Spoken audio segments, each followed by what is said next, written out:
بسم اللہ الرحمن الرحیم۔ ایک صوفی بزرگ نے کہا تھا کہ پاکستان کی ہاں اور نہ میں اقوام عالم کے فیصلے ہوا کریں گے۔ یہ صوفی بزرگ پاکستان کے خطے فیصل آباد کے قریب سمندری کے رہنے والے تھے۔ سمندری ایک جگہ ہے، ایک نواحی قصبہ ہے، دیہات تھا پہلے، اب تحصیل کا درجہ خیر اسے مل چکا ہے۔ وہاں یہ بزرگ قیام فرما تھے، اب اس دنیا سے رخصت ہو چکے ہیں۔ وہاں ان کا مزار موجود ہے، نام ان کا ہے صوفی محمد برکت علی لدھیانوی۔ انہیں صوفی برکت صاحب کے نام سے عالم اسلام میں بہت شہرت حاصل ہے۔ ان کے روحانی مقام و مرتبے اور روحانی معمولات کے علاوہ ان کی پیشن گوئیاں جو پاکستان کے حوالے سے ہیں وہ ریکارڈ پر موجود ہیں اور انہیں بڑا قبول عام حاصل ہے۔ اگر ہم پرانے اخبارات اٹھائیں، میگزینز دیکھیں اور کچھ کتابوں میں بھی ان کی پیشن گوئیوں کو خاصی اہمیت دی جاتی ہے۔ انہی صوفی برکت صاحب کی ایک پیشن گوئی پاکستان کے مستقبل کے متعلق یہ تھی۔ ایک تو بڑے واضح الفاظ میں یہ کہا کرتے تھے کہ پاکستان کا مستقبل بڑا درخشاں ہے، بڑا تابناک ہے، لیکن ان کا یہ جملہ بڑا وائرل ہوتا ہے آج کل، خاص طور پہ سوشل میڈیا پہ۔ تو میں نے چاہا میں اس میں ایک ویڈیو بنا کے آپ کو ڈیٹیل دوں۔ ابھی چند دن پہلے پاکستان کے موجودہ وزیر اعظم جناب عمران خان نے ایک غیر ملکی صحافی کو انٹرویو دیتے ہوئے ایک 2 لفظی جملہ بولا تھا، اور وہ جملہ تھا اس صحافی کے سوال کے جواب میں جس نے پوچھا کہ ابھی افغانستان کے اندر امریکہ وائنڈ اپ کر رہا ہے، امریکہ وہاں سے اپنے نکلنے کا رستہ بنا رہا ہے، اسے کچھ ہمسایہ ممالک سے سپورٹ کی حاصل ہے اپنے مستقبل کے عزائم کے حوالے سے۔ اس کا بڑا سیدھا سوال تھا کہ عام طور پہ سنا یہ جا رہا ہے کہ ابھی امریکہ پاکستان میں اڈے لے گا اور یہاں سے بیٹھ کے سپرویژن کرے گا، یہاں سے بیٹھ کے افغانستان اور خطے میں نظر رکھے گا، جس پر وزیر اعظم عمران خان نے ایبسولوٹلی ناٹ کہہ کے انکار کیا، جواب دیا، نہ کر دی کہ پاکستان ہرگز امریکہ کو اڈے نہیں دے گا، پاکستان ایسی کوئی سہولت امریکہ کو نہیں دینے والا۔ پاکستان کی یہ نہ، دراصل وزیر اعظم کی زبان سے جو الفاظ ادا ہوئے ہیں یہ پاکستان کی نہ ہے۔ اب اس نہ کے بعد صوفی برکت صاحب کا وہ جملہ، وہ پیشن گوئی دوبارہ سے برسر زبان آنے لگی، عام لوگ اس کا تذکرہ کرنے لگے۔ میری بھی توجہ اس طرف گئی تو میں نے قدرے پیچھے جا کر ذرا ماضی کو کھنگالا کہ پاکستان نے اس سے پہلے بھی جب کسی بین الاقوامی معاملے میں اپنا حصہ ڈالا ہے، پاکستان کی ہاں اور نہ کے نتیجے میں دنیا کے حالات بھی بدلے ہیں، عالمی طاقتوں کے رویے بھی بدلے ہیں اور ان کی ترجیحات بھی بدلی ہیں۔ صوفی برکت صاحب نے یہ بات ظاہر ہے کئی عشرے پہلے کہی تھی۔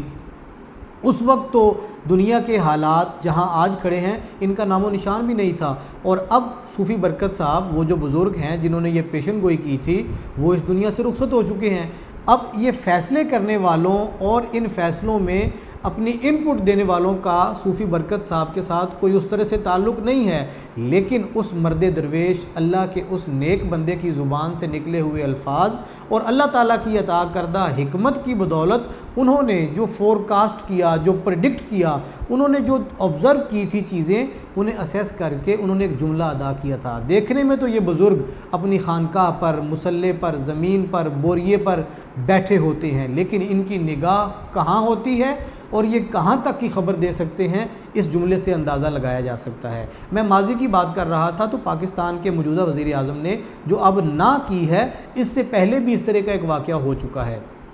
1998 کو یاد کیجئے،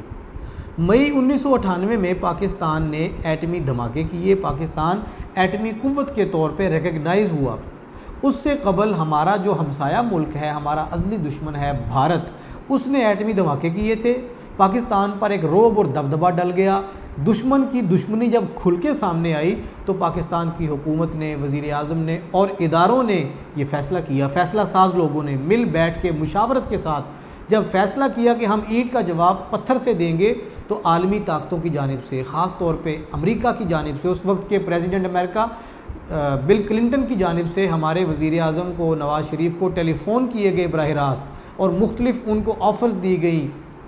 ریکارڈ پر موجود ہے۔ اور یہ بات بھی ذہن نشین رہے کہ اب کوئی چیز بھی ڈھکی چھپی نہیں رہی، ہر چیز اوپن ہو چکی ہے، اخبارات میں، کتابوں میں چھپ چکی ہے۔ اس وقت وزیر اعظم پاکستان نے کسی قسم کا دباؤ قبول نہ کرتے ہوئے پاکستان کی طرف سے عالمی طاقتوں کو نہ کر دی، انکار کر دیا اور ایٹمی دھماکے کر چھوڑے۔ پاکستان عالم اسلام کی پہلی اسلامی ایٹمی قوت بن کے ابھرا۔ وہ پاکستان جو ایشیا کا ٹائیگر بننے جا رہا تھا، وہ پوری مسلم امہ کا لیڈر بن کے سامنے آیا۔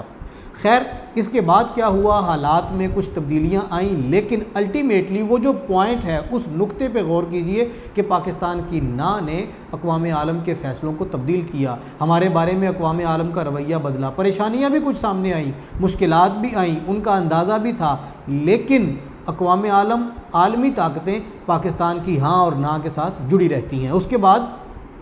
چند ہی سالوں کے بعد جب حکومت بدل گئی، نئی حکومت آ گئی، پاکستان میں جنرل پرویز مشرف کی حکومت تھی، انہوں نے جب 9/11 کا واقعہ ہوا، پاکستان نے اس معاملے میں اپنے آپ کو، اپنی نیوٹریلٹی کو برقرار رکھا، اور جب امریکہ افغانستان میں آنے کا ارادہ کر کے یہاں پہنچ گیا، یہاں پہ اس نے حملے شروع کر دیے، حالات ہمارے خطے کے خراب ہونا شروع ہوئے، پاکستان کو کچھ مشکلات سامنے نظر آئیں، اور وسیع تر مفاد کو مد نظر رکھتے ہوئے اس وقت کے حکمران نے، جنرل پرویز مشرف نے امریکہ کو ہاں کر دی۔ ہاں ان معنوں میں کہ کسی حد تک پاکستان امریکہ کا الائی بن گیا، حمایتی بن گیا۔ یہ پاکستان کی ہاں جو تھی، اس ہاں نے امریکہ کو یہاں پر خاطر خواہ کامیابیاں سمیٹنے میں بڑی مدد کی۔